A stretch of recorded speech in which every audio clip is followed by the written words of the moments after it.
This is the story of Ethan Cole and his wife Maya Cole. They had built something together that most people would call a good life, a house with enough rooms, a marriage that had survived the ordinary kinds of damage, and a shared history long enough to feel like permanence. But permanence, Ethan had begun to understand, was not the same as closeness. There was a particular kind of loneliness that could exist inside a functioning marriage, the kind that didn't announce itself but settled slowly into the walls, into the pauses between sentences, into the side of the bed where a person lay awake and said nothing. Maya loved her husband in the way that people love things they are afraid of losing, quietly and with a vigilance that sometimes looked, from the outside, like distance. What neither of them had yet admitted was that they had each, in their own way, stopped reaching. The alarm was set for 6:15, but Ethan was almost always awake before it. He had developed the habit years ago, during the early stretch of building the firm, when mornings felt like the only hours that truly belonged to him. He would lie still for a few minutes, listening to Maya breathe beside him, and then he would ease himself out from under the covers with the careful deliberateness of someone trying not to disturb water. The kitchen in the morning was his. He made coffee the same way he had made it for 11 years. 2 scoops, no timer. The grind a little coarser than most people preferred. He stood at the window while it brewed and watched the neighbor's sprinklers arc across the lawn in the half-light, and he felt, as he often did at this hour, something close to contentment. Not happiness exactly, contentment. The difference mattered to him, though he had never said so out loud. Maya came down around 7, already dressed. She had a quality he'd admired when they first met, the ability to be fully composed before she'd said a word to anyone. She kissed him on the cheek, poured herself coffee, and opened her laptop at the kitchen table. She worked in nonprofit development, grant proposals mostly, and she had the kind of job that followed her everywhere without ever fully arriving. There was always an email, always a deadline that had moved. Hendricks called last night, Ethan said, after 9. About the Springfield contract. He says it's close. He paused. He says. Maya glanced up briefly from her screen. She had learned over years of marriage that when Ethan said someone's name in that particular flat tone, he was not looking for a response. He was processing something. She had learned to leave room for that. He had, in turn, learned to appreciate her restraint, though he had not said so recently. These were the economies of a long marriage, invisible to everyone else, and sometimes to the couple themselves. Their daughter Clara was 17 and largely elsewhere. She moved through the house like a weather system, sudden, self-contained, occasionally warm. She ate breakfast standing up, phone in hand, and left without looking at either of them, which was not rudeness exactly, but a kind of practiced efficiency that Ethan recognized as inherited from him and felt guilty about when he thought about it too clearly. She has the thing at school tonight, Maya said. The debate thing? The showcase. Theater. Right. He set down his mug. I have the Harmon dinner. A pause. Not hostile, just present. I know, Maya said. I'll go alone. There it was, the hairline thing. Not a crack. Just a line in the surface that you wouldn't notice unless you were looking for it. Ethan told himself it was logistics. They were busy people. Clara would understand, but he saw something move across Maya's face as she turned back to her screen. Not anger, not hurt exactly, but something smaller and more durable than either, the expression of a woman who had stopped being surprised. He thought about saying something. He considered the shape of an apology, the particular wording that might reach her. But the coffee was ready for a second cup, and his phone had begun to light up on the counter. And the moment, if it had been a moment, passed in the way that such moments do in long marriages. Not with a door slamming, just with a man reaching for his phone. That evening he came home to a quiet house and a note on the counter. Clara was great. Leftovers in the fridge. Maya was already upstairs. He stood in the kitchen and read the note twice, as though a second reading might offer something the first had withheld. Then he put it down and opened the refrigerator and told himself things were fine. They were fine. That was the trouble.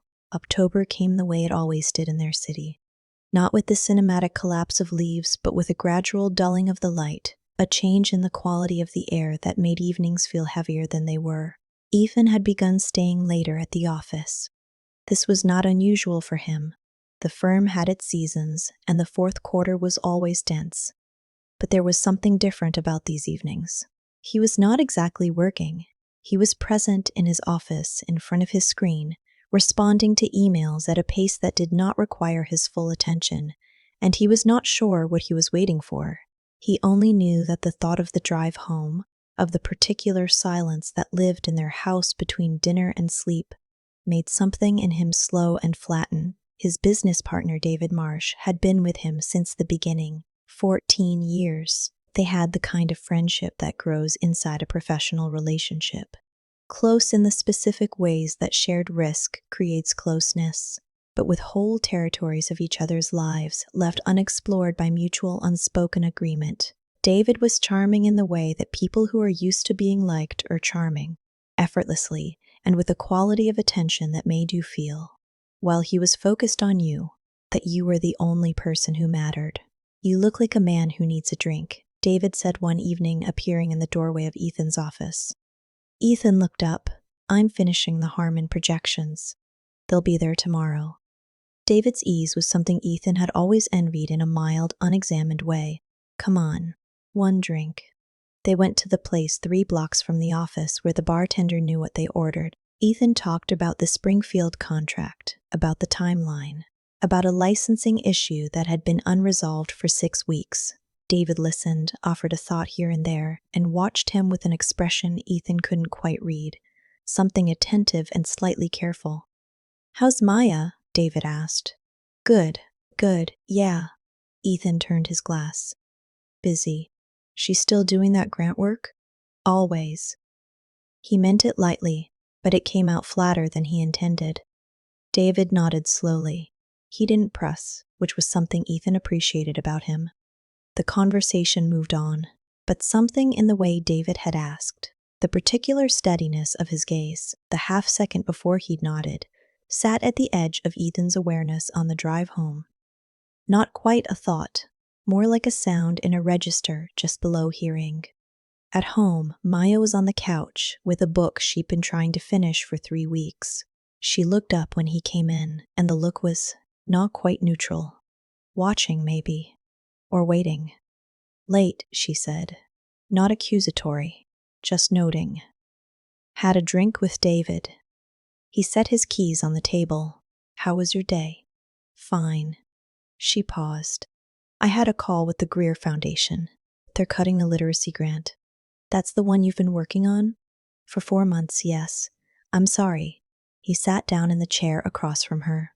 "That's a real loss." She looked at him for a moment. "It is," she said quietly. There was a silence. Not uncomfortable. Almost careful. "You know," she said, and then she stopped. She turned back to her book. "What?" "Nothing. I was just going to say something obvious." "Tell me." She looked at him again, and her expression was complicated in a way he found himself unable to translate. "I forget sometimes," she said, "that you can listen. When you're actually here." He didn't know what to say to that, so he said, "I'm here." She nodded. "I know." She went back to her book. He watched her for a moment. Then he reached for his phone, and the evening continued, and the thing she had said settled somewhere in him without quite arriving. She met with the investigator 2 days later. She had been meeting with him, a methodical, unremarkable man named Garrett Finch, for almost 2 months. She had found him through a colleague's referral, had sat in his plain office on a Tuesday afternoon and said with a steadiness that surprised her, "I think my husband's business partner is doing something wrong. And I think Ethan doesn't know, and I think eventually it's going to destroy him." Garrett had looked at her without judgment and said, "Tell me what you've seen." She had told him everything. The inconsistencies she'd noticed in passing, a conversation overheard, a number she'd accidentally seen on a document Ethan had left open on the kitchen table. The particular way David Marsh had looked at her at a dinner party 6 months ago when she'd made an offhand comment about the firm's cash flow. Separately, these were nothing. Together, they formed a shape she couldn't name but couldn't stop seeing. She had told no one, not because she was afraid, but because she understood Ethan well enough to know that if she came to him with a suspicion about the man he trusted most in the world, he would protect that trust before he protected himself. She needed to be certain before she spoke. She needed something real. She looked across Garrett's desk on that October afternoon and said, almost to herself, "I don't know. Maybe someone should hear this story. Maybe like this story, or subscribe or something." Garrett looked at her steadily. "I'm sorry." She blinked. "Nothing. Sorry. I don't know where that came from." She straightened in her chair. "What have you found?" He opened the folder. The night she woke him, it had been raining for 2 days. Ethan came to consciousness slowly, the way he always did, layer by layer, reluctant. His first awareness was the sound of rain against the window, and then the absence of Maya's warmth beside him, and then her voice, low and unsteady, saying his name. He opened his eyes. She was sitting on the edge of the bed, dressed, which meant she hadn't slept. Her face in the dark was difficult to read, but something about the way she was holding herself, hands folded in her lap, shoulders drawn in, reached him before any words did. "Maya." He sat up. "What happened? I need to tell you something." She paused. "I've been trying to figure out how to say it for a while." He was awake now in the complete way, the way that something quiet and frightening requires. He looked at her face and tried to prepare himself for what that face might mean, and the thing he felt, the low, dull thing that settled into his chest, was not rage but a kind of terrible acceptance. So this is it, some part of him thought. This is what's been in the house. "Okay," he said. She told him. She started at the beginning. The document she'd seen 6 months ago, the dinner party, the feeling she hadn't been able to put down. She told him about Garrett Finch, about the meetings, about the 2 months of quiet, careful excavation. Her voice was steady in the way of someone who has rehearsed and then abandoned the rehearsal and is now speaking from the place beneath it. He listened. He did not interrupt. The picture she drew was precise and devastating. David Marsh had been systematically diverting funds from the firm's operational accounts. Not dramatically, not in amounts that would trigger automated flags, but consistently, carefully, over a period of at least 18 months. He had constructed a parallel paper trail that, if examined by an auditor, would implicate Ethan. Not David. Ethan. The signatures were forged. The records were clean. It was, Garrett had told her, the work of someone who had been planning it for a long time. Ethan sat very still. "He's been building an exit," Maya said. "Garrett thinks he has a buyer for his shares lined up. When it came apart, you would have been holding it." The silence was long. "You didn't tell me," Ethan said finally. "No, for 2 months. Yes." He looked at her, not with anger, or not only with anger, with something more complicated that he couldn't immediately name. "Why?" She met his eyes. "Because I knew what you'd do. You would have gone to him, and he would have explained it, and you would have believed him because you always believe him, and then he would have known someone was looking." The accuracy of that landed somewhere unpleasant. He recognized it as true, which made it harder to dispute. "I was trying to protect you," she said. "I know how that sounds. It sounds like you didn't trust me to handle it." "It sounds like that," she agreed quietly. And maybe it was also that. There it was, the honesty she'd always been more capable of than he was. The ability to say the thing that implicated herself. He had loved that about her once. Right now, it just made things more complicated. "There's documentation," he said. "Garrett has everything. It's enough to take to a lawyer. Enough to take to the police." He got up and went to the window. The rain was slower now, just audible. He stood with his back to her and felt the shape of what the next days would look like. The calls, the confrontation, the unraveling of 14 years of partnership. He felt something else too, something that moved underneath all of it. Gratitude. The word felt wrong for the moment, too simple for how complicated his feelings were. But it was there regardless. "You could have told me," he said. "We could have done this together." I know. A beat. I was afraid you'd tell me I was wrong. He turned around. She was looking at him with an expression he recognized from years ago, uncertain and trying not to show it. He realized, standing there in the dark, that she had been carrying this alone for 2 months because she hadn't been sure he would trust her judgment. He thought about all the evenings he'd come home late, all the conversations that had ended with him reaching for his phone, all the ways he had been physically present and otherwise somewhere else. He thought about Clara's showcase and the note on the counter. And I forget sometimes that you can listen. You weren't wrong, he said. She let out a breath she had perhaps been holding for a very long time. The months that followed were not the kind that resolve cleanly. The legal process was slow and unglamorous. Garrett's documentation held. A forensic accountant was brought in. David Marsh denied everything, initially with the confident ease of someone who had anticipated this. And then, as the paper trail proved immovable, with a different kind of silence. The civil case moved forward. The criminal referral was filed in February. Ethan's attorney told him it would likely be a year before anything concluded. The firm had to be restructured.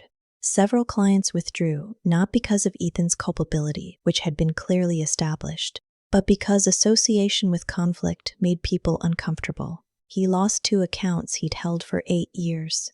He hired a new operational partner, a careful woman named Sonia Reyes, who had the kind of methodical thoroughness that Ethan now understood he should have been looking for in David from the beginning. He worked. He did the work of rebuilding, which is different from the work of building. Heavier, more self-conscious, shadowed by the knowledge of what had been there before. At home, things were not immediately better. That was the thing nobody told you about a near miss. Surviving it together did not automatically repair what had been worn away before it. Ethan and Maya were closer in some ways.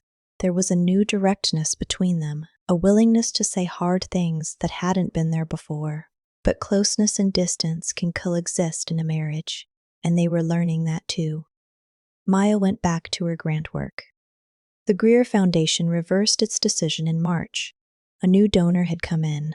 She sat at the kitchen table one afternoon with the email open on her screen, and she felt, for a moment, the particular satisfaction of something that had been lost returning, not because she'd fought for it dramatically, but because she'd stayed in the room. She thought about calling Ethan.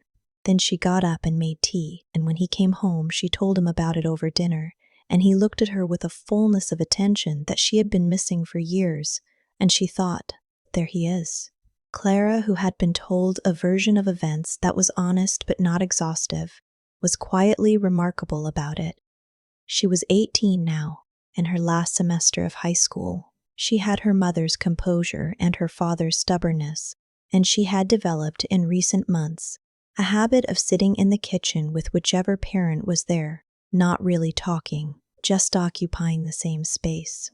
Ethan found this more meaningful than most conversations. He thought about David sometimes.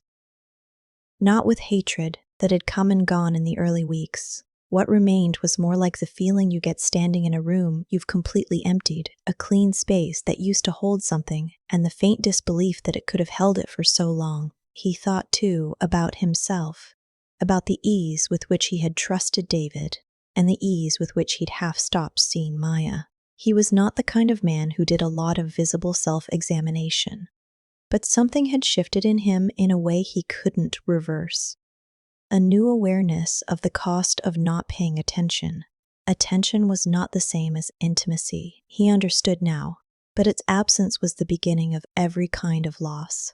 One evening in April, he came home and found Maya sitting on the back steps, watching the yard. He brought 2 glasses of wine out and sat beside her without being asked. They sat there for a while in the cooling air, not talking. The neighbor's dog moved along the fence line. A light went on in the house across the alley. "Do you think about it?" he said. "Which part?" "All of it," she considered. "Sometimes, less now. I keep thinking about how long it was going on, how close it came. I know. And I keep thinking." He stopped, started again. "I wasn't paying attention to any of it, to him, to you." She was quiet. "I know you know that," he said. "I just wanted to say it where you could hear it." She turned and looked at him, and the look was direct and careful, and tired in the way of people who have been doing something difficult for a long time. "I heard it," she said. She picked up her glass. He picked up his. They watched the yard until the light was gone. September arrived the way the best months do. Without announcement, Clara left for university on a Wednesday. They helped her load the car in the morning, a rental SUV with the back seat folded down, packed with the particular combination of the practical and the sentimental that suggested someone preparing to become a different version of themselves. Clara moved efficiently, directing rather than accepting direction, and Ethan stood back and watched her with something he didn't have a clean name for. Not sadness exactly, not pride alone, but something that belonged to both. They drove 3 hours. They helped her move into her room, a double on the 4th floor, her roommate not yet arrived. They went to the campus dining hall for lunch and sat across from their daughter, while she looked around the room with the barely concealed alertness of someone trying not to show that they were already somewhere else. "You're going to be fine," Maya told her. "I know," Clara said. Not dismissive, just certain. Ethan looked at his daughter across the table and thought about the night Maya had woken him in the rain, and the document on the kitchen table 6 months before that, and the alarm going off at 6:15 for 11 years while he eased out of bed and left his wife sleeping. He thought about all the mornings he had stood at the window watching the neighbors' sprinklers and felt something like contentment and told himself it was enough. He had thought he was protecting something by being steady. He understood now that steadiness, when it calcified into routine, was its own kind of absence. He had been present in his house for years in the way that furniture is present, and Maya had loved him quietly and with vigilance and had, when it mattered most, done the hard thing alone because she hadn't been sure he would believe her. They hugged Clara in the parking lot. She held on a beat longer than he expected, and he felt it. The brief, complete weight of her. And then she let go and shouldered her bag and walked back toward the building without looking back, which was exactly right, which was exactly what she should do. He and Maya stood beside the car. The afternoon was warm and still. "You okay?" she asked. "Yeah." He looked at the building where Clara had disappeared. "You?" "Yes." They got in. He drove the first hour. She drove the second. Somewhere in the third, when the city's edges came back into view, she reached across the console and rested her hand on his forearm, not squeezing, just placing it there. A quiet fact. He looked down at her hand and then out at the road. He thought about saying something, about the months behind them, about the work still ahead, about what it meant to almost lose something you'd been treating like it was guaranteed. He thought about the version of himself who had stood at the kitchen window 11 months ago and said, "I'm here," and had not yet understood the difference between presence and being there. He didn't say any of it. There was a time when he would have told himself there was no need, that Maya knew, that they both knew, that between two people who had been married long enough, some things lived in the space between words. And that was still partly true, but he had been using that truth, he knew now, as a reason not to speak. So he turned his hand over and held hers and said, "I'm sorry it took so long." She was quiet for a moment. The road moved under them. "I know," she said finally. Not warmly, not coldly. Honestly, the way she said things when they cost her something. He nodded. She didn't let go of his hand. He didn't either.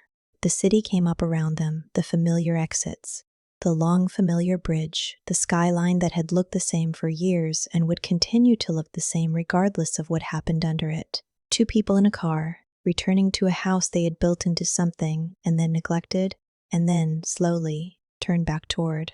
Nothing was resolved. They both knew that. There were still evenings that went quiet in the wrong way, still silences that required navigation, still the long, ordinary work of two people, learning again how to stay in the room. Love did not return like a tide, sudden, cinematic, full. It returned when it returned, the way light came back in autumn, earlier than you expected, slant and clear, touching only certain things, leaving others still in shadow. But his hand was in hers, and the road kept going, and for now, that was something real.